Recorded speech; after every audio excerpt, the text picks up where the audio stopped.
Hey, Joyful Wife. Thanks for joining me again. So, today we're going to talk about something that will take a little bit of pressure off of you. We're going to talk about self-control. It's not something you produce through sheer willpower, it's a gift from God. It's the fruit of the Spirit. So, if I can guess what you've been trying to do with your emotions, it's probably been you've been trying to control them through willpower. You tell yourself, just don't react, just stay calm, just keep it together, or just don't lose it. And maybe that works for a little while, but then you're exhausted and eventually you just snap. And all of the emotions that you've been trying to control come out just like a flood. And often they're a lot worse than if you had dealt with them earlier. So here's why that doesn't work. You're trying to produce fruit through human effort instead of letting the Spirit grow it in you. Galatians 5:22 through 23 says, "But the fruit of the Spirit is love, joy,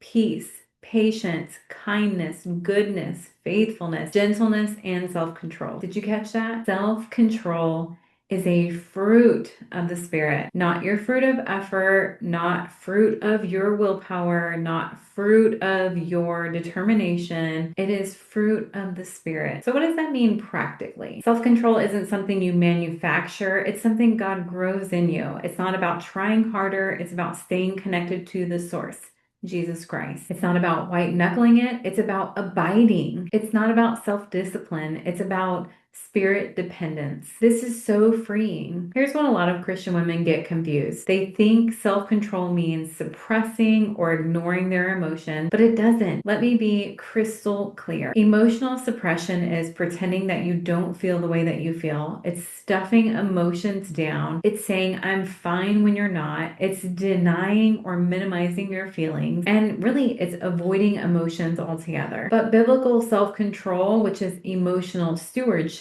is acknowledging what you feel, creating space before responding, processing emotions healthily, choosing how to express those emotions, and being a master of your emotions instead of being mastered by them. God gave you emotions. They're not a bad thing. They're part of being human. The question isn't, should I have emotions?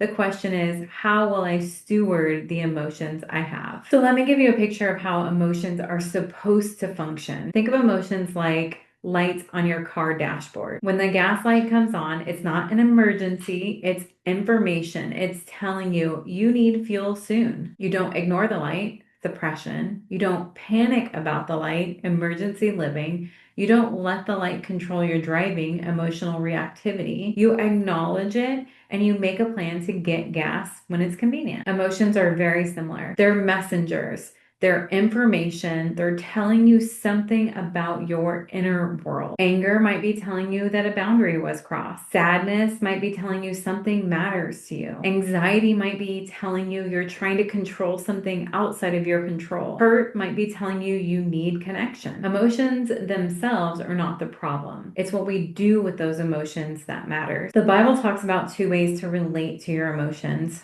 Proverbs 25:28 says, "Like a city whose walls are broken through is a person who lacks self-control." Without self-control, you're defenseless. Your emotions can invade or take over anytime they want. But with self-control, you have boundaries, you have protection. You're not ruled by every feeling that comes along. So here's the key distinction. Slavery to emotions, that's your emotions dictate your actions. You feel it, you do it. No filter, no pause, no choice. And then there's stewardship of emotions. You feel them, you acknowledge them, you process them, and then you choose how you want to respond. One makes you the victim, the other makes you wise. So not only does emotional regulation honor you, your husband, your children, but it also honors God. When you steward your emotions well, you're honoring God in three different ways. One, you're trusting His design. He made you with emotions. When you steward them well instead of suppressing them or being controlled by them, you're saying, "God, you knew what you were doing when you made me." Two, you're relying on His power. When you depend on Holy Spirit for self-control instead of your own willpower, you're acknowledging, "I need you. I cannot do this alone." And then three, you're reflecting His character. He feels anger at injustice. He feels joy over His children, grief over sin, love for you, for me, for all of us. He feels so much love, but he's never controlled by his emotions and he's perfectly self-controlled. When you grow in emotional stewardship, you reflect his character. So why does emotional regulation honor your husband? Well, here's what most of us don't realize. Our emotional state profoundly affects our husbands. When you're emotionally dysregulated, he feels responsible for your emotions. He feels like he might have to fix you. He feels like he can't relax. Maybe he feels anxious around you, and maybe he feels like he's failing or always a disappointment. But when you have emotional regularity, he feels safe around you. He doesn't have to manage your reactions. He can be honest without fear, and he has space to have his own emotions. And he sees you as a partner and not as like someone that's dependent on him. Emotional regulation is a gift you give to your husband. Why does emotional regulation honor you? When you're controlled by your emotions, you're not free. You're tossed around, you're reactive, you're exhausted. But when you steward your emotions well, you have peace, you have confidence, you have clarity, you have strength, you have joy, and you get to be the woman that God created you to be: strong, wise, grounded, and free. So if self-control is fruit of the Spirit, how do you partner with him to grow it? Well, one, you stay connected to the vine. John 15:5 says, I am the vine, you are the branches. If you remain in me and I in you, you will bear much fruit. Apart from me, you can do nothing. You cannot produce fruit disconnected from the vine. Your job is to abide in him. His job is to produce fruit. So what does abiding look like? Daily time with God, staying in his word, continual prayer, worship, and obedience. I know people don't like that last word, but it is so true. He says several times, if you love me, you will obey my commands. Step 2 is you ask for help. James 1:5 says, if any of you lacks wisdom, you should ask God, who gives it generously. Ask him specifically, Holy Spirit, grow me in self-control. I can't do this on my own. Help me to steward my emotions well. Step 3 is rely on his strength, not yours. When you feel emotions rising, your first thought should be, God, I need you right now.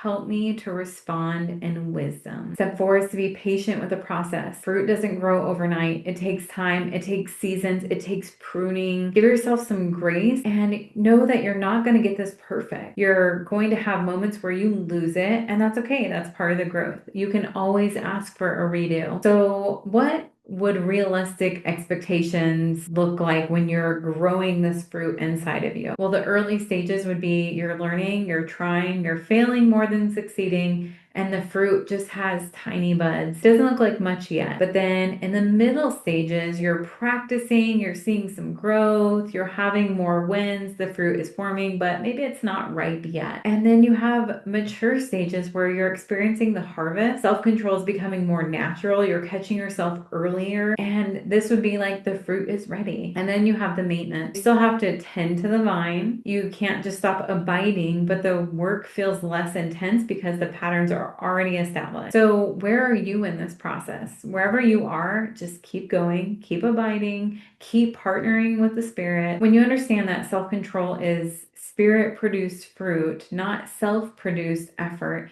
it changes how you approach emotional regulation in your marriage. You can stop beating yourself up when you don't do it perfectly. You can stop trying to control everything through willpower. You can start inviting God into your emotional moments instead of trying to handle them alone. And you can extend grace because you're a work in progress. You can trust the process because you know God is faithful to complete what he started. So how do you apply all this? 1, confess where you've been trying to produce self-control through your own effort. You could say, God, I've been trying to do this on my own. Forgive me. I need your help. 2, you can ask Holy Spirit to grow self-control in you. Lord, grow the fruit of self-control in my life. Help me steward my emotions in ways that honor you. And just know that if you're honoring God, you're going to honor your husband and you're going to honor yourself. Identify your abiding practices. What helps you stay connected to God? Do more of that this week. Replace the white knuckling, I need to control myself, with I need to rely on Holy Spirit. Notice when you're white knuckling, and invite God instead. Friend, I hope you can feel the relief. You don't have to produce self-control through sheer willpower. You don't have to try harder. You don't have to be perfect. You just have to stay connected to the vine and let Him grow fruit in you. I've said it so many times, but this is so freeing.